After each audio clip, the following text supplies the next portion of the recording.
What's up, guys? Welcome back to another episode of Lowdown. There's not a lot to talk about this week. Let's still jump right in.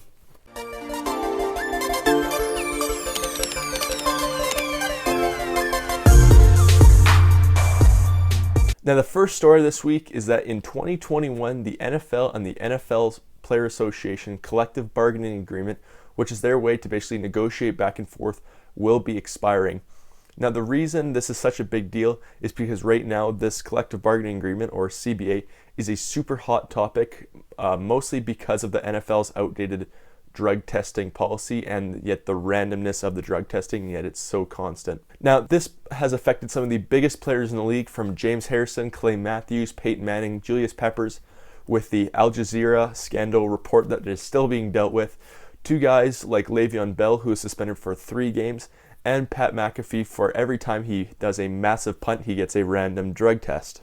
Back in 2011, the players were fed up with this and they tried to do a lockout. However, it didn't last long because they needed that money to help provide for their families, especially guys that weren't getting the massive contracts. So the lockout didn't last for long and they were forced to get back on the field. Well, player rep for Pittsburgh Steelers, Raymond Foster, is urging players to start getting smarter with their money and start saving, as he predicts a lockout in 2021 when this expires. It's coming. They've hired certain people and their legal team the NFL has, and we have the type of players in the union that's not borrowing money from banks and stuff like that to survive a lockout and a strike. We have to be smarter this time around because there are a lot of things we are going to be fighting for and a lot of things they're going to want and we are going to want too. And in my opinion, this makes perfect sense. As long as the NFL keeps making as much money as it does, nothing's going to change, because as long as they're making money, everyone's happy. The only true way to show the NFL how it's going to be is to hit them in their wallet. And yes, that could mean there's no football for a couple extra months. And do I like that? No. But I will always stand behind the players over the association. The NFL needs to understand that the players are the ones making all the money and keeping them happy, not the other way around. The NFL should be doing whatever it takes to keep those players happy within reason. So again, it doesn't go from like power hungry to power hungry, right? We have to keep it even, and they need to figure out something new. Speaking of money, the Cowboys are opening up a brand new practice stadium. Check it out.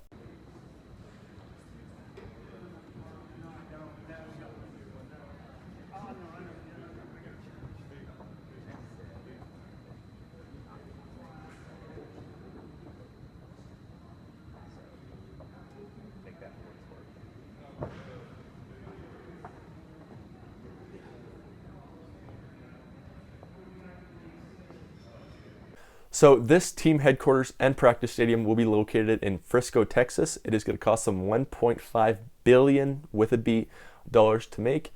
It also has 12,000 stands in it, and obviously by all the Ford logos you can tell it's going to be Ford Stadium.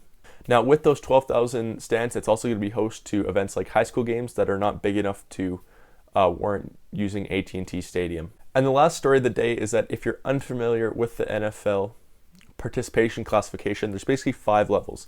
You basically have in, which they don't even classify. If there's nothing, you're just in. So that's 100% you're in the game. Then between, if you're 50% playing and 100%, there's this gray area of probable. Then at 50% is questionable of playing. Now again, between the 0% chance of playing and the 50% chance of playing, there is doubtful. And then at 0% chance of playing is out. Well, the NFL is completely getting rid of the probable classification and redefining all the other classifications. So now each team will have to submit their injury reports 2 days prior to the game day. Questionable will become uncertain, doubtful will become unlikely, and out will become will not play. Now this is good for 2 main reasons. Now the first reason, it's good for opposing teams, because what some teams can do Patriots is they'll list players with the tiniest of injuries on the probable, and players or teams will see that, and it kind of messes with their scheming a little bit when they see these key players on probable. So they put them on probable, and you know they're going to play in the game anyways. It's basically just a way to get in the other team's head and mess with some of their scheming. So it gets rid of that ability to just throw guys on probable and stops from that abusing of the system. The second reason is for us, for fantasy players, for 2 reasons. The first being they have to submit it 2 days before. That's good because it helps you get your lineup set right before the game starts, right? It's really good, as you know, when it used to be that comes down to right before the game starts, you have to be on it.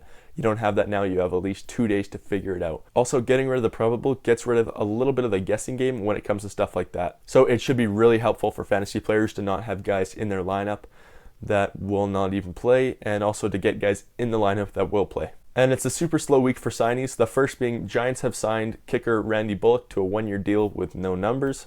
Falcons have re-signed veteran kicker Shane Graham with no numbers came out, no years came out, nothing come out. Broncos have signed Henry Melton to a 1-year deal worth $3.75 million and another $1.25 in possible incentive like sacks and tackles, that kind of stuff.